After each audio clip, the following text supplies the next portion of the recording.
Breaking right now, she's done it again.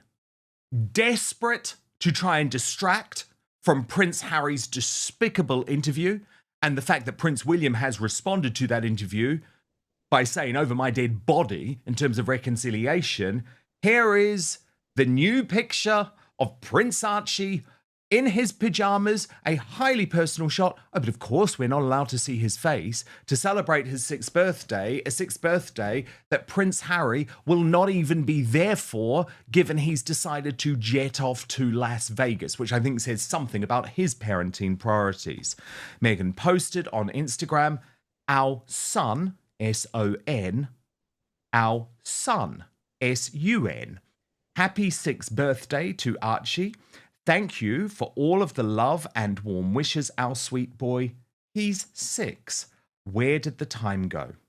And for all of you who came to celebrate with us at his party last weekend, thank you for making his birthday so incredibly special. And there we go, Angela. The woman who claims not to look at any of the media is, of course, making it clear, oh, we celebrated last weekend. It's not a big deal that Prince Harry has decided to go back to the scene of the crime, Las Vegas, rather than be with his son on his birthday, because don't worry, we had the party last week. Angela, how transparent is she?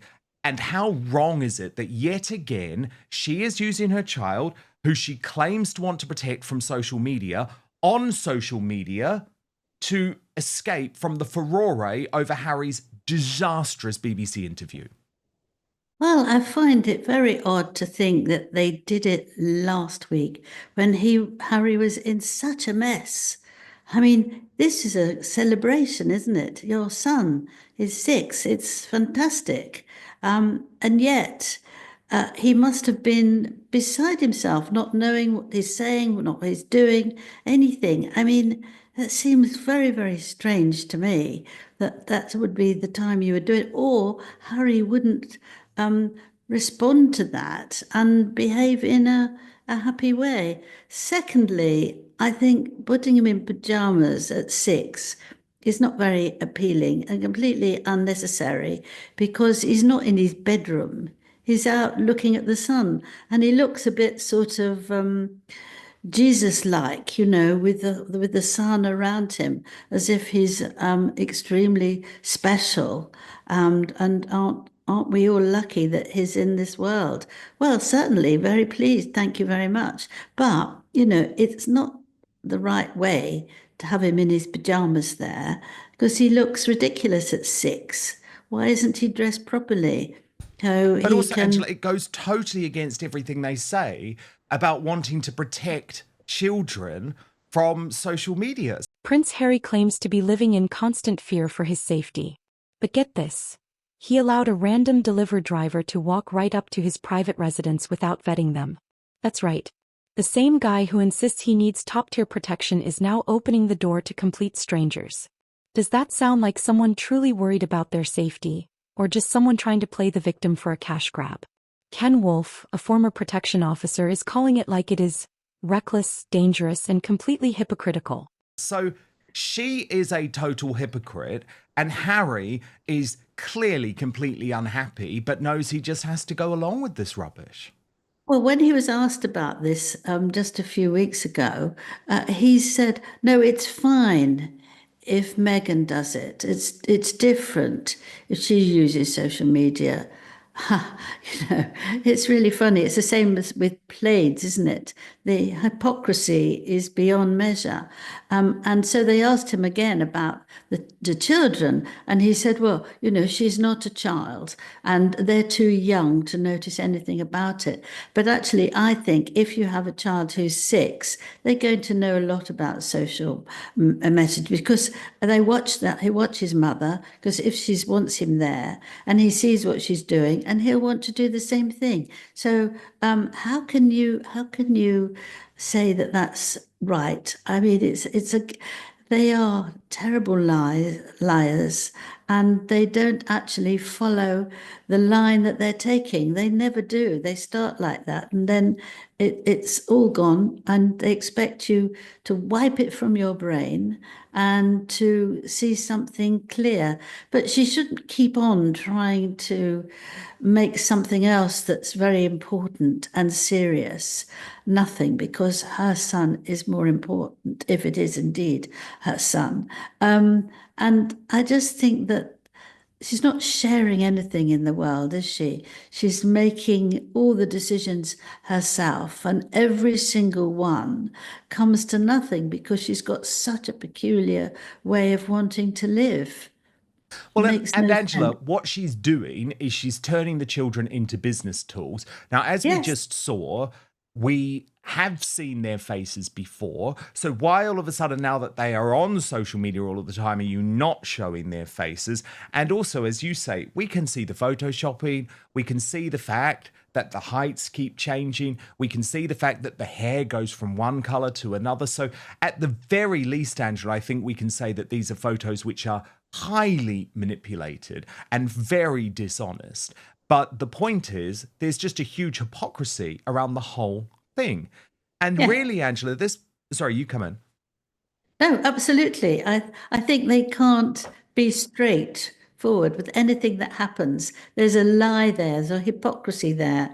And they do actually believe that we must behave in a certain way, but they don't have to. Certainly not Meghan, who is the most global, amazing person you could ever meet. So she doesn't have to be like that. But the rest of the world, we're all nothing, and we can't take a And plane Angela, or do if Harry really prioritizes parenting in the way that he claims, No, but there's he two does. things he would do. Firstly, he would say, you're not putting my children on social media because I'll look like a complete hypocrite given I'm going around saying that social media are death fields, are killing fields. So you're just not going to do it, Meghan. Sorry. You're not going to punt out my children to sell your scam jam. That's the first thing. And the second thing is, Angela, he wouldn't be jetting off to Las Vegas for Archie's actual birthday, would he? I mean, this does show that his priorities, despite everything they say, are not parenting. And it does, unfortunately, seem, Angela, he'll almost do anything to escape being around Meghan. And let's be honest, folks. If Harry's that terrified, why isn't Meghan stepping in to make better decisions? Or is she too busy controlling the narrative to care about actual security? This is where it gets even crazier. Harry could have stayed at Buckingham Palace, surrounded by the best security the UK has to offer. But no, he wanted to make a point, to show that he's an independent man who doesn't need the royal family's protection. Well, how's that working out, Harry? You're the one crying to the media about being a target while letting delivery drivers walk right up to your door. Yes, actually, the thing is that at Las Vegas is for Diana The and Diana to Award, yes. the Diana Award. But And there's apparently two. he didn't have to be on today.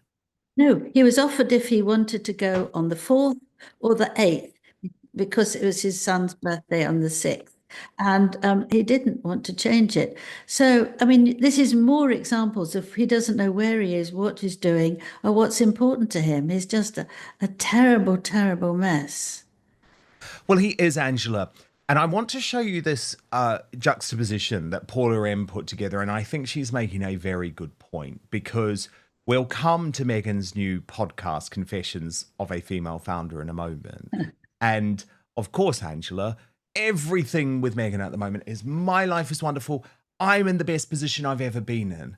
Harry is a broken, devastated man. Even if you have no sympathy for him, which I don't, you can see that he is a broken man. And look at this Yes. juxtaposition that Paula M put together. But I think a confession for you today that I could very comfortably say is I'm the happiest that I've ever been. Yeah, no, I'm devastated. I would love reconciliation with my family. There's no point in continuing to fight. And Angela, you're Prince Harry's biographer. You spent a great deal of time with him just before he met Meghan, but also when he first met Meghan. You've looked at this interview and you say that you believe he's now obviously unwell. Yes, he is obviously unwell. He's unrecognizable, actually, Wow. because he actually thought a lot about other people. He was very good about other people. Small children who were living in poverty, soldiers who'd been badly damaged, and he would ask them questions, and they would answer him in a way that was extraordinary. And I would go back to them and say to them, how has he helped you in any way? And he said, and several of them said, he's given me a feeling that I want to live because I've been in a room when it's dark because I couldn't face the world in such a different way. So that was what they felt about him, and they respected him enormously. But along comes this powerful, spiteful, controlling woman, and she destroys it. And he's obviously very vulnerable about her leaving him, and he's scared of her because if she does go or if she pushes him out, all his family are going to say, "We told you," or "You should have listened to us." Or perhaps they won't because they're going to be very kind. But one minute she's kissing him in front of thousands of people at the Invictus Games. Another minute she's screaming at him that he has to get out and not come back for weeks. So it's very hard. I don't understand why he still cares about her, because he should actually fight back. But he's trapped, isn't he, Angela? He has nothing else. I mean, this is the problem. And this is what a manipulator does. And Harry was very stupid to allow her to do it. But he has completely marginalized him. He is ostracized now, Angela, from his old friends, from his former staff members, from the equerries that were always there for him, for the courtiers who were always there for him, for his old friends from school, from his polo buddies, from his army buddies. Totally ostracized. That's before you get to his blood relatives, barring the Spencer family, who I think have a different motivation. But Angela, there's actually more of it today. More of it, can you believe, from Meghan Markle. More me. It's all about me. I'm the greatest woman in the world. In this new episode of Confessions of a Female Founder, which, as ever, I've listened to, so you folks don't have to.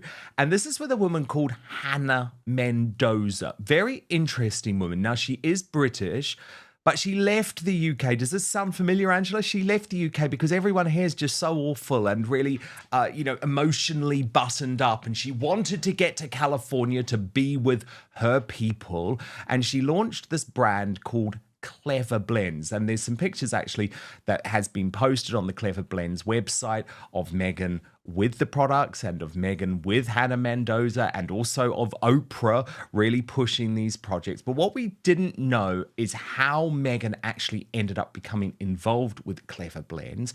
And Angela Levin is right. It's not about security. It's about control. Harry needs to play the victim to stay relevant. Angela paints a terrifying picture.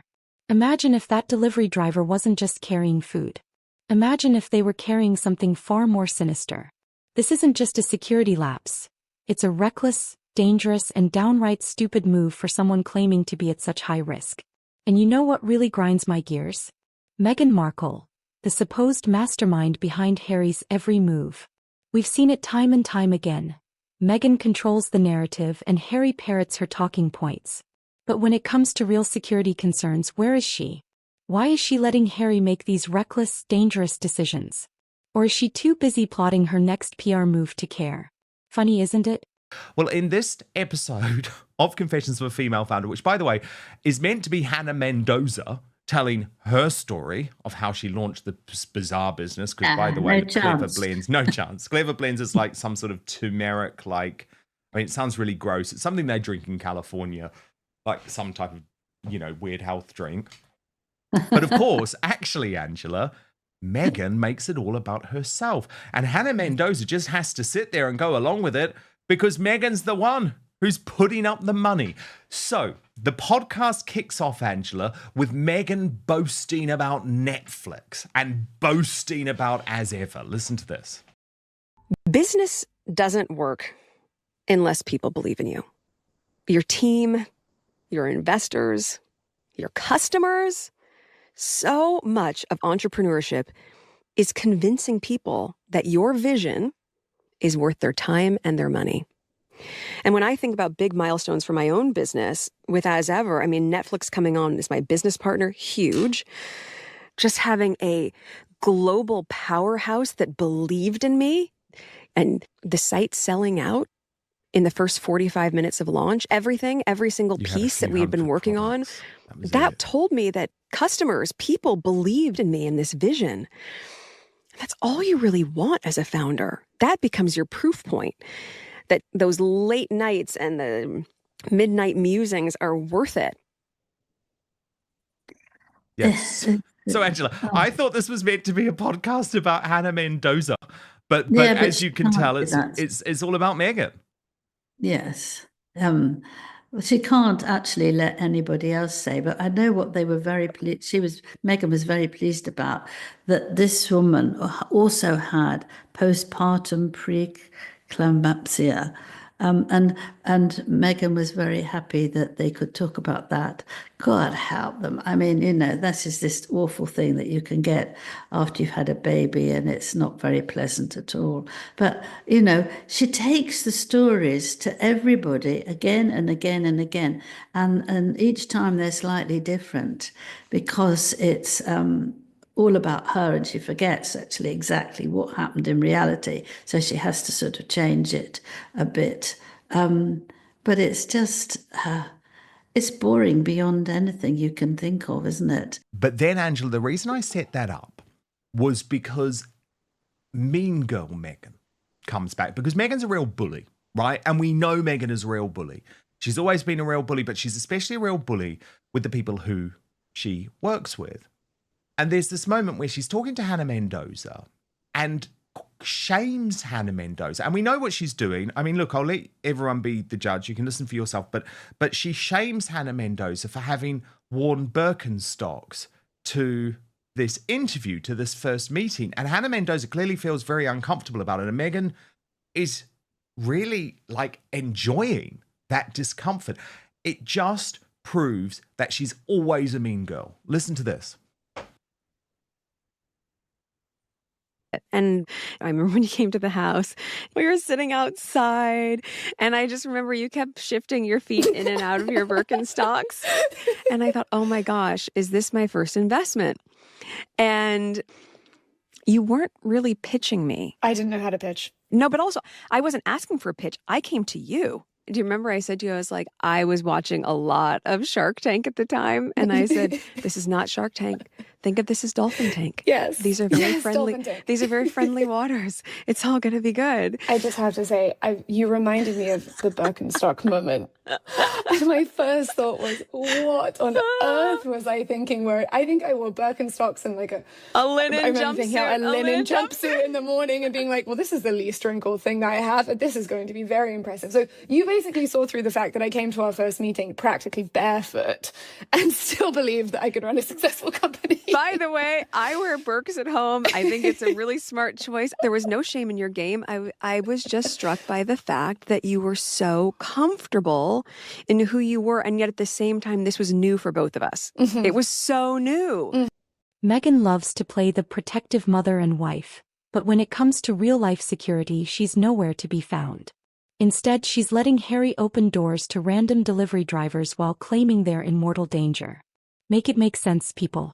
The UK is fed up. Plain and simple. How can you cry about being in danger while literally inviting strangers into your home? And the British public isn't buying it. They're done with Harry's whining, done with Meghan's manipulation, and done with these two playing the victim while making millions trashing their own family. And honestly, I can't blame them. Angela, it's so obvious what she's doing. Ha, ha, ha, ha, ha. You turned up in Birkenstocks, you stupid woman. Ha, ha, ha, ha. You wore a silk jumpsuit. I mean, number one, who cares? But there's such a mean girl undertone to that, isn't there? Yes. What she wants to be, she's got to be ahead. She's got to win. She's used to destroying all sorts of people. She builds them up till they sort of adore her, and then boom, Let's do something. Sometimes it's very little, but she doesn't like. That's the end of that. She has to make sure that she's the number one. So all this about, I was there and I thought, what are you wearing that for? She said, but, I also thought, well, I've got some at home. So you end up in a muddle. I think she likes to muddle everyone up and sort of pretends that she's really, really nice to them. But this silly, phony teenage giggles, well, it's not even teenage, it's primary school giggles, are deliberate. And I don't think that anything she said there was funny. What's funny about discussing that? There's nothing, but she sort of hikes it up and then drops it, as long as she's seen as the best one and the only one who can do this, whatever it is, very well, much but also, better it's like than anyone else. you're investing in an Earth mother who likes turmeric smoothies or whatever it is. Like, don't shame her for wearing Birkenstocks and turning up in a linen jumpsuit. I just thought it's really weird. Another, and this is the final moment because I know people are maybe struggling with some of this, but it is just worth listening to because it does expose the real Meghan Markle, even though she doesn't realize it. So there's a moment, Angela, where she's talking about the fact that she's dealing with so many stuff. And again, it's so funny because she's basically saying to Hannah Mendoza, you've just got a few stuff. I've got so many stuff. So it's so difficult for me. But she's very interesting the way she talks about how she has to lie to her junior staff and always act like she's Ms. Motivator. And again, to me, it's just so obvious when you hear the way she talks about her staff that she is a real bully. And we know this, of course, because there have been so many bullying complaints from the junior staff who worked with her. Listen to this. I think for all of us, because that's not sustainable. You can't be that all the time for everyone, No. right? So even for me, as I look at everything that I'm working on building with the team, and it's a very large team, get on the calls and have the meetings and same thing, cheerleader.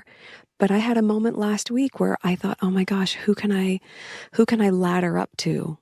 I made a phone call. I said, is this going to work? Like, is this actually going to work? But I had that self-doubt. You can't bring self-doubt to your team that's junior to you. They have to believe in, as you said, what you're creating and the vision and how you hold the line. But you still have to be able to have someone you can go to be human and say, I don't know, can you just tell me that this makes sense? And thankfully my partner said, are you joking? We're so energized. This is amazing. But I did. I got into that same headspace that any of us can. Because some might look at it and say, at least for me, it will have so much exposure. Whatever I put out in the world will have so much attention. And I go, yeah, and there's a flip side to that coin, which we know. It's a microscope that a lot of people don't have to experience. Piers Morgan nails it. This isn't about security. It's about attention. It's about keeping themselves in the headlines, even if it means risking their own safety. And at this point, it's just sad. Angela Levin said it best. Harry is playing a dangerous game and it's going to blow up in his face. You can't cry about being in danger 1 minute and then throw caution to the wind the next. And you can't claim to be a protector while letting your husband make reckless, dangerous decisions. Meghan, are you listening? If Harry ends up in trouble, it's on both of you. Wake up before it's too late. My big team, all my junior staff, all the attention on me. This was such an uncomfortable moment for poor Hannah Mendoza. But again, I think the reason that I played it, Angela, is because it exposes the real Meghan Markle, who is a complete nightmare if you're trying to work with her. Who wants to deal with all of that bullshit? Yes, and it's, oh my gosh, he must say that every other 3 sentences, I think. But what's very interesting is that the actual result of all this wonderful woman and making things absolutely perfect has been failure. Tell me one thing that she's done that is really successful, apart from attacking the royal family and making a lot of money out of it. What is there? What is there? Nothing. You can go through everything and it's all hopeless. Angela, I just want to quickly talk about this breaking news in regards to Prince Harry's security. We know this is what sparked the interview with the British Bashing Corporation, which, by the way, they've now had to apologise for because it was so not balanced. It was so stacked in his favour. And Prince William is saying, over my dead body will I ever reconcile. So the whole interview has completely exploded. But The Sun, Angela, has revealed that whinging Prince Harry took the unthinkable risk at a pal's house despite moaning of his life being at stake. And effectively, this was the fact that he had a Deliveroo takeaway sent to the house he was staying at, despite claiming that he is at risk when he comes back. And Angela, that is an unthinkable security risk, by the way. This was when he was with his friend Lord Charles Vivian, and according to The Sun, a Deliveroo driver arrived at that £8 million townhouse in Chelsea where he was staying with food, despite roles and high-profile figures usually avoiding such delivery for safety reasons. And Princess Diana's former protection officer, Ken Worf, told The Sun, it's unbelievable that such a high-profile person who considers themselves to be such a high security risk would allow themselves to have a Deliveroo driver arrive at a house with no idea of who they are and what they might be carrying in their bag. It's just unthinkable. And of course, Angela, the guy could have stayed at Buckingham Palace. He was offered that.